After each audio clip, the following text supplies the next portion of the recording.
আসসালামু আলাইকুম সবাইকে ওয়েলকাম করছি আজকের ভিডিওতে।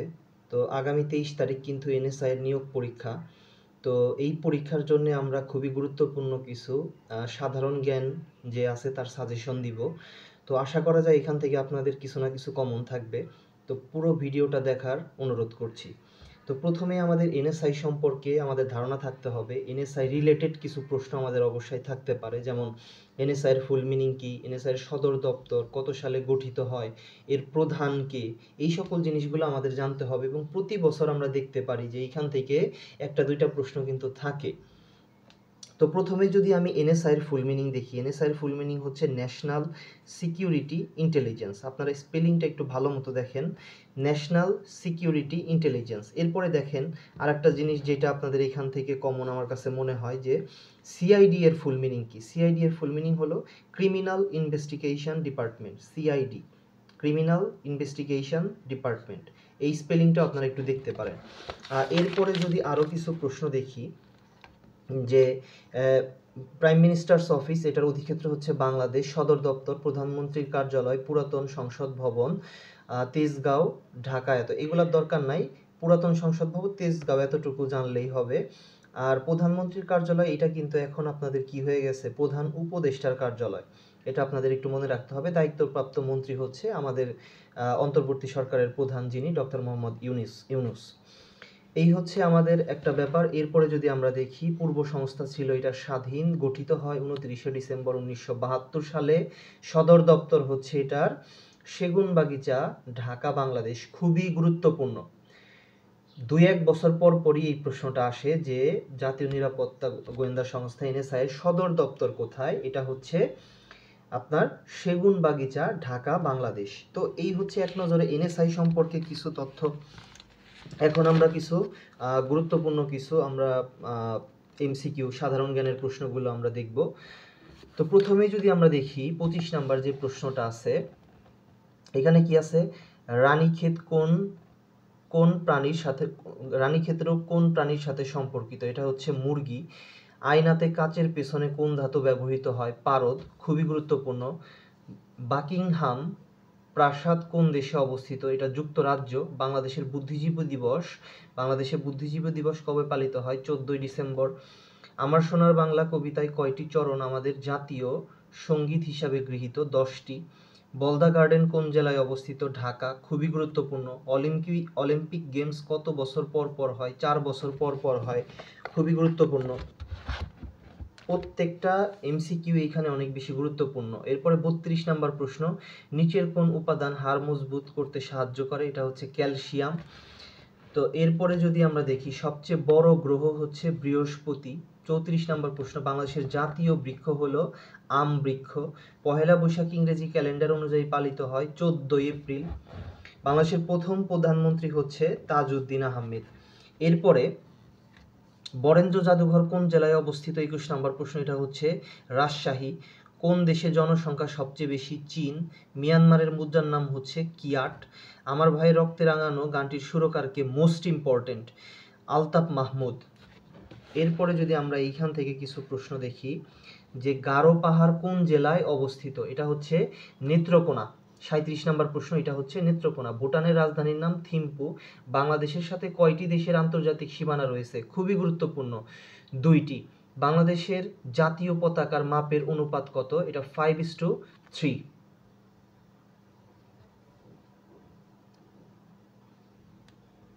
এরপরে যদি আমরা 59 নম্বর প্রশ্নটা দেখি, বাংলাদেশের স্বাধীনতা গৃহীত হয় 4ই নভেম্বর 1972 সাল।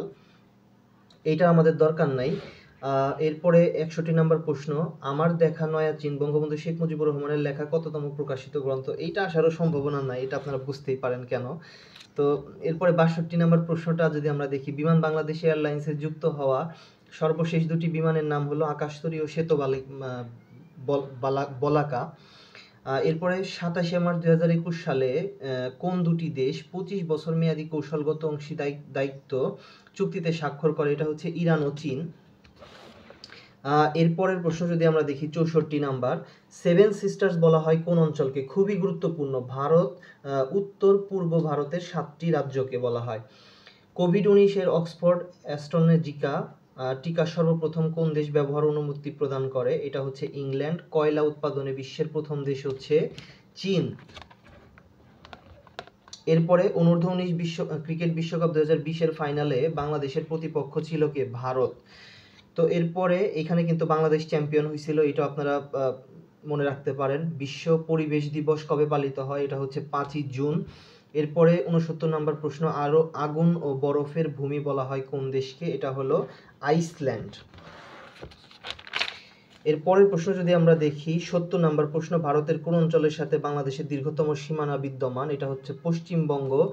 কিবোর্ডের কোন দুটি কির সমন্বয়ে সেন্টার অ্যালাইনমেন্ট করা হয়? কন্ট্রোল+ই। এটা কিন্তু আইসিটি রিলেটেড প্রশ্ন, সাধারণ জ্ঞানেও আসতে পারে। ইনসুলিন নিঃসৃত হয় কোথা থেকে? অগ্ন্যাশয় থেকে। মোস্ট ইম্পর্টেন্ট, ইনসুলিন নিঃসৃত হয় অগ্ন্যাশয় থেকে। ভারতীয় জাতীয় কংগ্রেস প্রতিষ্ঠার উদ্যোক্তাকে? এটা হচ্ছে স্যার অ্যালান অক্টাভিয়ান হিউম। এরপরে যদি 75 নম্বর প্রশ্নটা আমরা দেখি, a brief history of 7 killings বইটির লেখক হচ্ছে মার্লন জেমস। এরপরে আমরা 78 নম্বর প্রশ্নটা দেখব, কৃষক প্রজা পার্টি কত সালে প্রতিষ্ঠিত হয়? এটা হচ্ছে 1936 সালে। এরপরে 79, এটার দরকার নাই। বাংলাদেশের মুক্তিযুদ্ধের সর্বাধিনায়ক ছিলেন বঙ্গবন্ধু শেখ মুজিবুর রহমান। আশা করি এইটাও আসার সম্ভব। এরপরে আমরা 68 নম্বর প্রশ্নটা দেখব, একদিনের ক্রিকেটে সর্বোচ্চ শতকের অধিকারীকে? তার মানে ওয়ানডে ক্রিকেটে সবচেয়ে বেশি সেঞ্চুরির সংখ্যা কার? সচিন তেন্ডুলকার। বিশ্ব পানি দিবস কোনটি? এটা 22শে মার্চ। পক প্রণালী কোন দুটি দেশকে আলাদা করেছে? এটা হচ্ছে ভারত ও শ্রীলঙ্কা। 70 নম্বর প্রশ্ন। এরপরে 71 নম্বর প্রশ্ন, আফ্রিকা মহাদেশের সবচেয়ে দীর্ঘ নদী কোনটি? এটা হচ্ছে নীল নদ। কম্পিউটারের প্রজন্ম আমরা জানি 5টি। এরপরের প্রশ্ন যদি আমরা দেখি, 73 নম্বর প্রশ্ন, বাংলাদেশের নিচের কোনটি কম্পিউটারের একটি মার্কআপ ভাষা? এটা হচ্ছে HTML। তো এরপরে আমরা দেখব ন্যানো সেকেন্ড কি? ন্যানো সেকেন্ড হচ্ছে 1 সেকেন্ডের 100 কোটি ভাগের 1 ভাগ। পূর্ব তিমুর কোন মহাদেশে অবস্থিত? এটা হচ্ছে এশিয়া মহাদেশে অবস্থিত। 76 নম্বর প্রশ্ন, ইউরোপীয় ইউনিয়নের সদস্য সংখ্যা কত? 27টি। প্রিস্টিনা কোন দেশের রাজধানী? এইটা হচ্ছে, এইটার অ্যান্সারটা এখানে দেওয়া নাই। এরপরে আমরা দেখব 78 নম্বর, রিক্টার স্কেল ব্যবহার করা হয় ভূমিকম্পের জন্য। ভেরি ভেরি ইম্পর্টেন্ট প্রশ্ন। 79 নম্বর প্রশ্ন, কোন দেশে আলবার্ট আইনস্টাইন জন্মগ্রহণ করেন? এটা হচ্ছে জার্মানি। এরপরের প্রশ্ন হচ্ছে 80 নম্বর, সামন্তবাদ কোন ইউরোপীয় দেশে প্রথম চালু হয়? এটা হচ্ছে ইতালি। এরপরে 61 নম্বর প্রশ্ন হচ্ছে, নিচের কোনটি বাংলাদেশকে স্বীকৃতি দানকারী প্রথম সমাজতান্ত্রিক দেশ? একটু খেয়াল করতে হবে, প্রথম স্বীকৃতিকারী দেশ না, প্রথম সমাজতান্ত্রিক দেশ। এটা হচ্ছে পূর্ব জার্মানি হবে। 1971 সালে স্বাধীনতা পরবর্তী সময়ে বাংলাদেশের কয়টি বিভাগ ছিল? এটা হলো 4টি বিভাগ ছিল। পদ্মা সেতুর দৈর্ঘ্য কত? এমন কোনো জায়গা নাই যেখানে এই প্রশ্নটা আসে না। অ্যাডমিশন, এরপরে বিভিন্ন চাকরির পরীক্ষা, মানে এমন কোনো জায়গা নাই যেখানে এই প্রশ্ন আসে না। পদ্মা সেতুর দৈর্ঘ্য 6.15 কিলোমিটার, এবং প্রস্থটাও আপনারা একটু দেখে নিতে পারেন এইখান থেকে। এরপরে 64 নম্বর প্রশ্ন, বাংলাদেশে এখন পর্যন্ত বাংলাদেশ সরকার এই পর্যন্ত কতটি পঞ্চবার্ষিক পরিকল্পনা গ্রহণ করেছে? এটা হচ্ছে 8টি। যুক্তরাষ্ট্রের ভাইস প্রেসিডেন্ট কি? কমলা হ্যারিস। এরপরে ভারতবর্ষে ব্রিটিশ শাসন অবসান হয় কত সালে? 1947 সালে।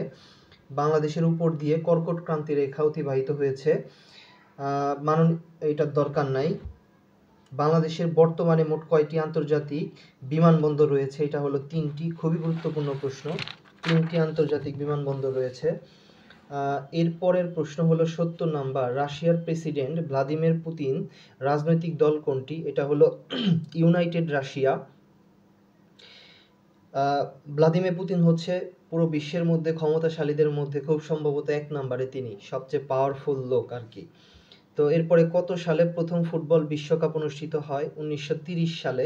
বঙ্গবন্ধু স্যাটেলাইট, এটার দরকার নাই।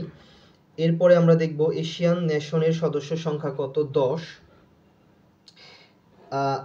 AUKUS জেটের সদস্য সংখ্যা কারা? এটা হচ্ছে যুক্তরাষ্ট্র, অস্ট্রেলিয়া, যুক্তরাজ্য, এই 3টা। এরপরে যদি আমরা দেখি ৭৫ নাম্বার প্রশ্ন, র্যামের পূর্ণরূপ কি? Random access memory.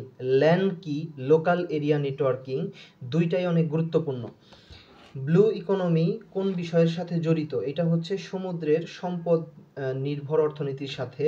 ৭৮ নাম্বার প্রশ্ন, বাংলা ভাষায় প্রথম সংবাদপত্রের নাম হচ্ছে সমাচার দর্পণ। 79 হচ্ছে এই ডটার্স টেইল, এটা কি? এটা হচ্ছে একটা চলচ্চিত্র। ৮০ নাম্বার প্রশ্ন, তাপ ইঞ্জিনের কাজ কি? এটা হচ্ছে তাপ শক্তিকে যান্ত্রিক শক্তিতে রূপান্তর করা। তো এই ছিল মোটামুটি আমার কাছে যেগুলো কমন মনে হয়েছে সেই রকম কিছু এমসিকিউ সাধারণ জ্ঞানের। তো আপনারা এগুলো বেশি বেশি প্র্যাকটিস করবেন, আশা করা যায় এখান থেকে আপনাদের কমন থাকবে। তো সবার জন্য শুভকামনা থাকবে, সবাই ভালো থাকবেন, সুস্থ থাকবেন, এবং ভিডিওটা যদি একটু হেল্পফুল হয় তাহলে আমার ইউটিউব চ্যানেলে একটি সাবস্ক্রাইব এবং ভিডিওতে একটি লাইক দিতে পারেন। সবার জন্য শুভকামনা। আসসালামু আলাইকুম।